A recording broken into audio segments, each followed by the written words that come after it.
Hello there fellow grognards, Al here. Quick video regarding GW pricing, which I think we can all agree is batshit, I guess.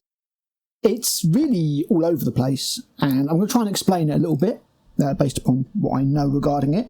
I'm also explaining why GW will never lower prices, but what I would like to see them do instead, knowing that they will never actually blanket lower the prices. They'll never turn around and say everything's 20% cheaper, or we'll drop the price by 10% on all of our models. I'll explain what they do instead and what I would like to see them do going forward to make armies more affordable for people. So let's have a look at a few items. £35.50 for a Minotaur Horde. These are probably metal though.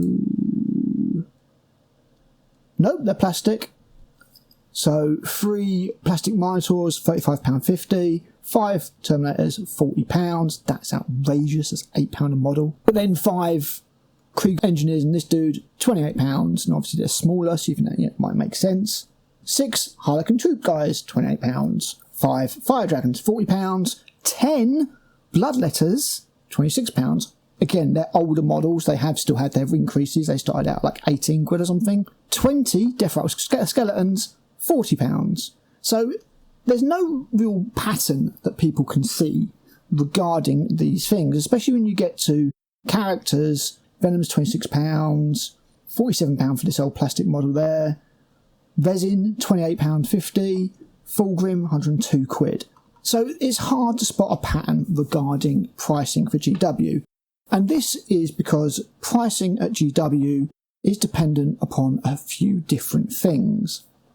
It's dependent upon how many of that thing they think they'll sell. So single characters tend to be proportionately more expensive than you would expect for a tiny sprue, because they know that most people are only going to collect one, as opposed to like a tactical squad or something where you're going to potentially have many of. Or, you know, these combat engineers, for example, 28 quid for 5, technically 6 models, because you're probably going to get more than one of those. Whereas your Lord Cacophanist, £25 for the same, nearly the same price for one model, because you're probably only going to get the one. That's why these things tend to be disproportionately priced. These flagellant models are absolutely ancient. These have cost nothing for GW to develop. They've just reprinted the sprues. So maybe they might have had to retool the plastic tooling, but no development cost, and you get 20, so it's 15, 30 for £47.50, which is proportionately to most stuff not that expensive, for the old world stuff. Sorcerer Lord here, same kind of thing. I'm sure you could use him in the old world. Might be a bit big scale wise, 24 quid.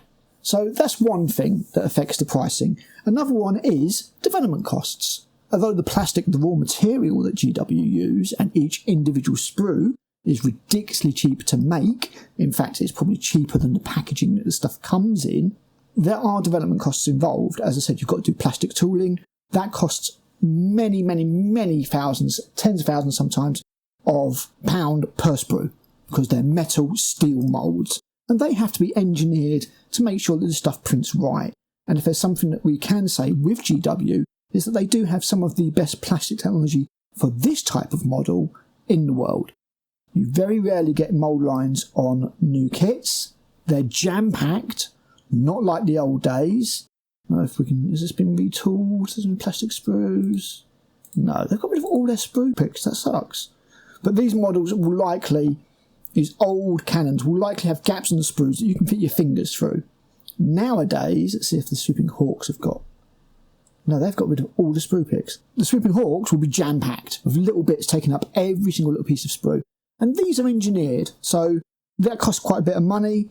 Obviously, even though it's CAD development these days and nobody doing individual green stuff sculpting, that costs money. We understand that. There are development costs that are not borne by recasters and stuff like that. That's one of the reasons why those people can do the stuff so much cheaper. They are also making an obscene markup on their models. Another cost that GW have that I think they could probably get rid of, and I'm going to do a video about, is their retail arm. I'm not sure that actually performs that much of a function these days. That's a nice kit. Man, I love the Necromunda stuff. That's pretty cool. £31.50. So actually probably cheaper than the plastic at this point when you consider what you're getting, like a character plus a dude. Or, no, a two-headed rat. Man, that's pretty sweet. I like that. Anyway, getting back to the point. So that's another thing that factors into GW's prices, is the development cost. Is it a brand new sprue that they've had to make? How many sprues are there? Things like the Knight, they try and double up one sprue and then have one unique sprue. These are all things that do tie in to a price that GW set. How many sprues is it going to be? Individual sprues, what is the development cost? The last thing that affects GW pricing is basically what the market will bear. How much can they get away with for charging this model before it will massively adversely affect the sales? How much have similar things like it been priced and sold? Which is why every now and again you'll just see a cheeky little bump, and then be assured the marketing team, if they're doing their job properly, will be very, very, very closely monitoring how much each of everything sells. When I worked at War Cradle in marketing, we could find out how much everything sold because it was essential for our job. We had to know the sales because otherwise how do you know how to market things, how much to sell them for in the future? You have to know how much these things are selling for. And that's another thing that will affect this. So here, £52.50, the extra £2.50 is because they feel they can get away with it. They're like, this could be 50 quid, but it could be £52.50. And then we make an extra £2.50 on every box we sell.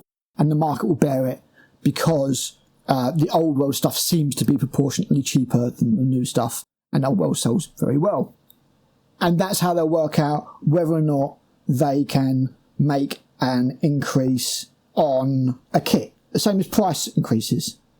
When it comes to the price increases, we didn't get one this year, if you noticed. But that doesn't mean that GW can't do stealth increases. Every now and again, with each new release, just bumping the price a little bit. You'll see just every now and again an outlier. And this is the only way that GW could also bring prices down.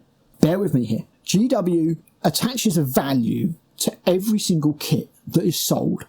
So it has a value to GW, but it has a proportionate value to the customer and to the investors. Each product is worth a certain amount and therefore a certain amount of profit markup to the investors. GW will never want that amount to come down. They will never want their product to be viewed as less valuable, which is what happens if you put a blanket 20% or even 10% or hell, even 5% price drop on models. So they'll never ever do it because of that reason, because of the inherent cost value attachment to their product. They cannot see their product being worth less. Just can't happen. Same reason GW don't do sales. They don't need to do sales. The last time I saw them do a sale was on the Dominion box set because they massively overproduced it and foisted it off onto loads of third-party retailers but still had some they need to get rid of. That was the last time I remember there being a sale from GW. What they can do is Outliers in the opposite way to what I described. So where I said that when a new product comes out, they might hike the price slightly if they think they can get away with it, if they think the market will bear it, the opposite can come into effect. Whereas they could release a new product and it could be surprisingly cheaper than you expect. That's the only way that GW could reduce prices, is by having outliers that happen every now and again.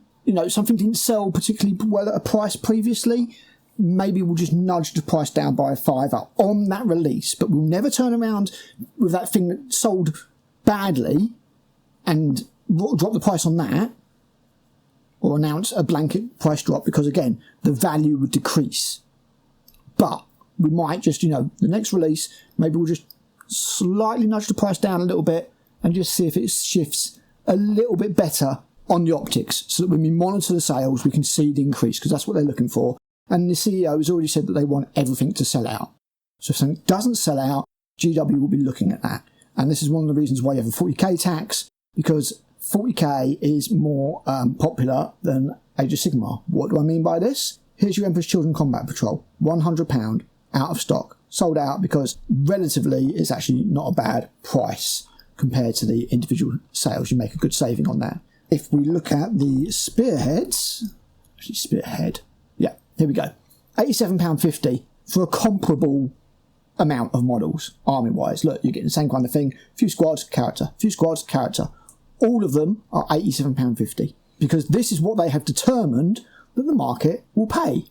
They have determined that this is not as popular as Warhammer 40,000, therefore they will not get away with charging the same price, which is why these are all £87.50. Obviously, as you can see, objectively cheaper for what you get. Man, that Gloom Spike one's pretty cool. And there's been a few spearheads that I've been like, you know what? I've been tempted to get picked up just to paint it because some of the models are actually nice. Not you naked dwarfs, you can go away. But some of the other stuff. So, Age of Sigmar, as you can see, in black and white, it's just objectively cheaper. Objectively cheaper than Warhammer 40,000. You pay a Warhammer 40,000 tax. All ties into how much of it they're going to sell, what they think they can get away with, as far as premium prices goes. Because don't forget, they see this as a premium luxury product. It is priced appropriately. This is also what other companies use to determine their own pricing. They will use GW as a marker, and they'll price their stuff accordingly. Don't be fooled by that. GW are the barometer by what other companies determine what they can get away with charging. Now, although I've said GW cannot lower prices, apart from Outliers and come down a little bit, and obviously having these spearheads be a bit cheaper, because I remember these were like 90 odd quid last time round, but they didn't just reduce the prices on the old, what were they called? They weren't Combat Patrol, they weren't Start Collecting, that had gone by then. Whatever the hell they were called back then, before they started doing these new spearheads. They were about 95 quid if I remember correctly, so they've dropped those because obviously they weren't selling enough. But there was no price drop, it's just when this new version comes out, it's a bit cheaper. And that's how GW would lower prices, if they were to lower prices. Never drop the price on the old stuff, just bring out a new version to supplement it and have it be a little bit cheaper. But, finally getting to my main point on what I would like to see going forward, I would like to see GW re-embracing this. Not this model in particular, but people will remember that although this is the only way you can buy this model was what was called easy to build, which is one of the reasons why it is so cheap.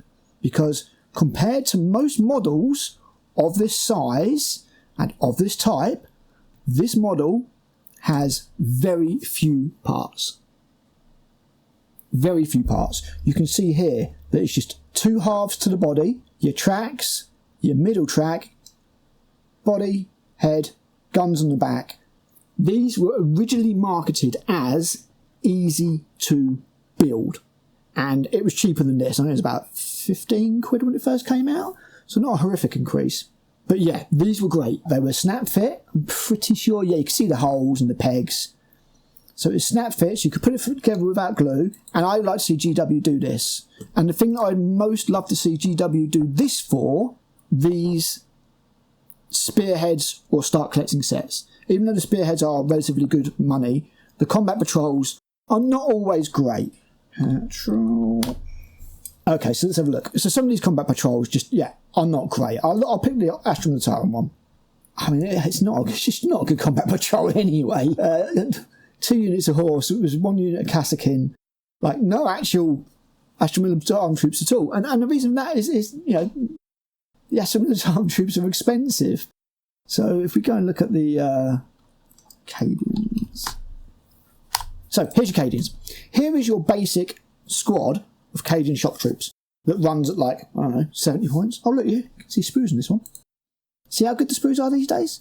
Now, I can tell you, the old Cadian sprue had massive gaps all over it that you could literally put your finger through. So there's your 10 Cadian shock troops.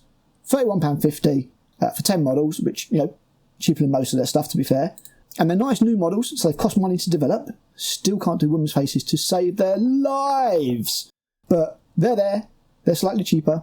It's £31.50. Now, if you was to make an easy to build Cadian Shock Troop, surely you could get that down to 20 quid. And when you've got to have crap loads of these in an Imperial Guard army, because, you know, it's meant to be a horde army, surely that makes sense.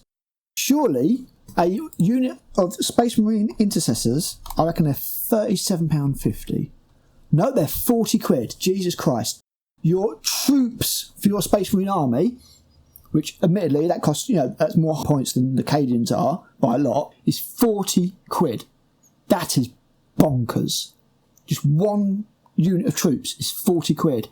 Easy to build version, surely you could get that down to £25, which is a much more appealing buy-in. And yeah, Orcs, I think, would probably be another one. So there's your Combat Patrol. There's your boys. Orc boys, they're the old ones, aren't they, where you can actually build everything you want. Wasn't there a new version that came out that only gives you half of it? Holy crap, they're still £15.50. That's probably the cheapest thing in 40k. Could have sworn there was another Orc boys. Oh my god. Snagger boys, 37 quid for 10 models. There we go. Orc boys, out of stock, of course, like most of their stuff is. £34 for 9 models and a knob, and these are the ones where I believe you can only build 5 with shooters and 5 with sluggers, because absolutely retarded choice by Games Workshop, which, you know, it would honestly suggest that these are as close to easy build as GW would like to get, in that they didn't want to put all these different options in. But there's got to be a way for these horde armies to do these cheaper models. If you can do that with a Blight Hauler for £18.50, and on the other end of the scale, I just want to quickly, because this is one thing that really, and in the new data slate, they were like, oh, we've made this better, so you can buy more of it. Psycho Slate, there's no such thing. Psychophage. This is the equivalent. 37 quid. One sprue, like 10 parts. Only a little bit bigger than the Blight Hauler, but it's twice the price. But this is easy to build. You see the pegs? See the holes? Outrageous. So what they did was they just took easy to build, and they just made it as sodding expensive as everything else. So this is what I would like to see come back, and not just with the starter sets, because they do have the starter sets, and we all know that. It's £67 for your buy-in, but these, if I remember correctly, are also all push-fit models. Sprues? Sprues. It's been a while since I did anything with Leviathan.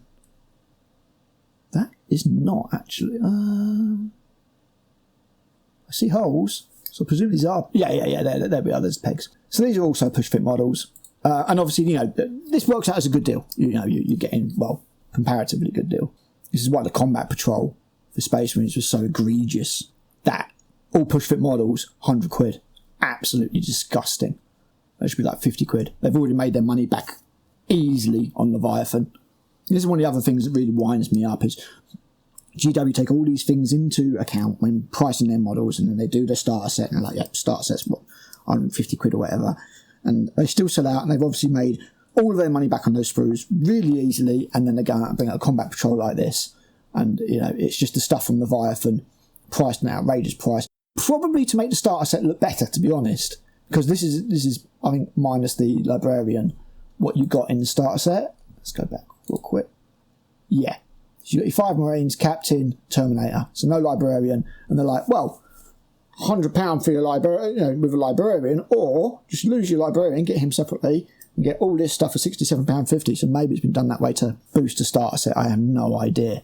But again, all push fit. This is what you should have for every single faction. You should have a starter set like this, where like a one-player version of this. So one side of this, what we'll do is we'll be generous. We'll say we'll take out the handbook and these data sheets and everything as part of the value and all the extreme stuff. We'll just go with the plastic. £67.50.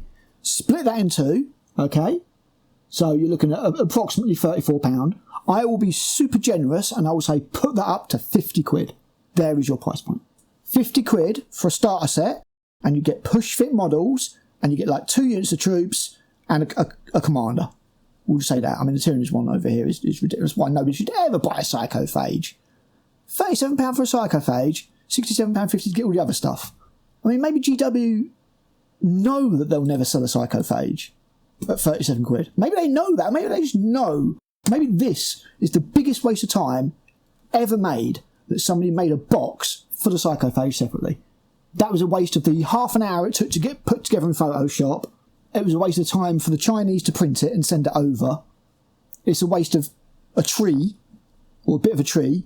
I should apologise to it. Maybe they knew all of that because they knew that they were selling this for £67.50. Maybe, again, that's where it is. And you go, oh, that Psychophage I heard is really cool. You made the rules better for it. Well, don't buy that.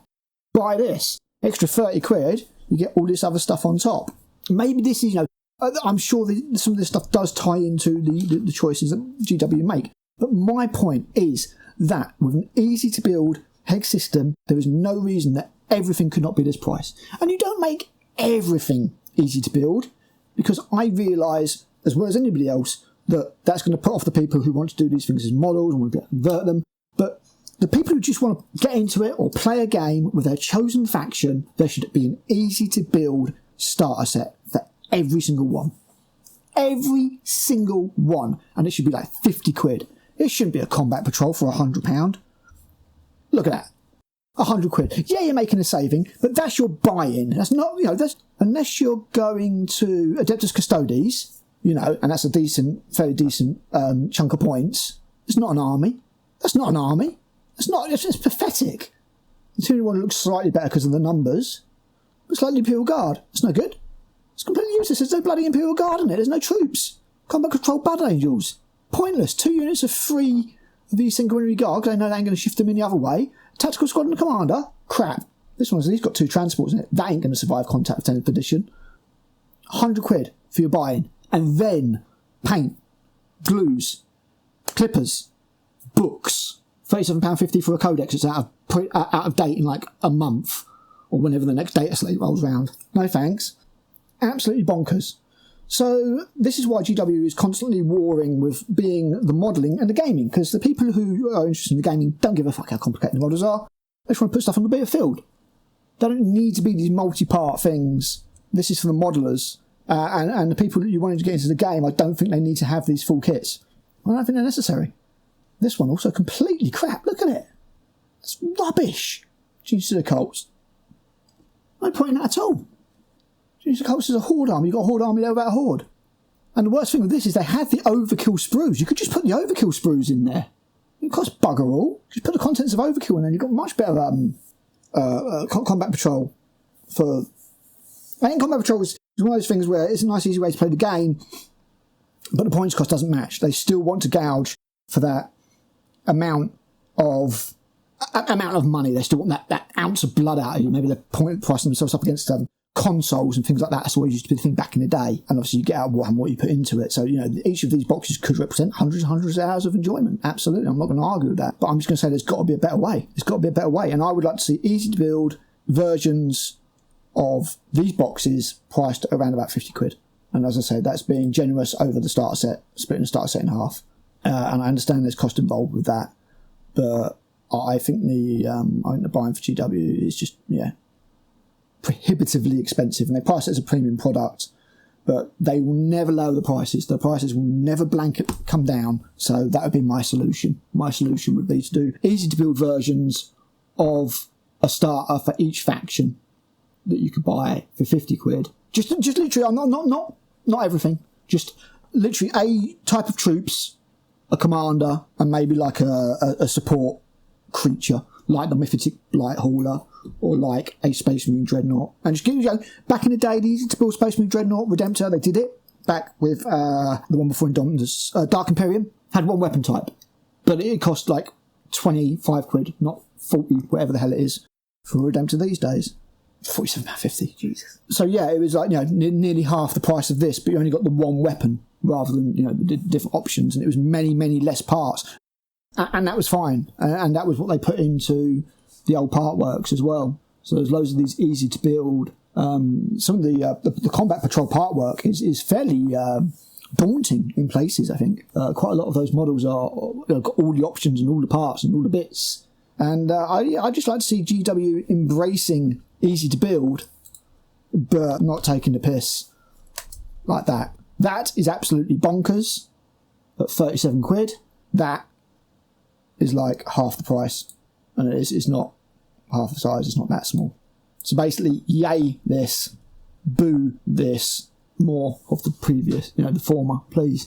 So that's what I'd like to see what happened, with GW. I don't think in a million years it will happen. They're making money hand over fist at the moment. Short-term gain potentially. I think maybe they'll be, looking to see how things go forward, especially with the Amazon TV show. Things like the computer games are making money hand over fist for them as well. The licensing arm of GW and trying to turn Warhammer into a lifestyle brand as they are. But when it comes to the models, why not also embrace that simpler, not simple philosophy that they said they were doing the rules and completely failed to do by doing updates constantly. But yeah, I just think that's it, basically. That's it. And a little explanation on GW pricing, and I'd like to see easy to build options to return for starter sets. So you get, the unit troops, commander, enough to play a small game without having to pay £100 for a game that's not able, to be balanced in the first place. Like with, you put that Custodian's Combat Patrol up against that Imperial Guard, or, you say Colt's Combat Patrol, there's only one outcome. That's a nerf. I don't know how they've done this edition, but in the previous edition, you weren't allowed to use all of the box of Custodian Guard. You got like 5 models out of it, which just completely defeats the point of the objective in the first place. But yeah, what the hell. Again, rambled a bit too much. I have to edit the crap out of this. Let me know what you think down below, guys, and I will get another video to you soon.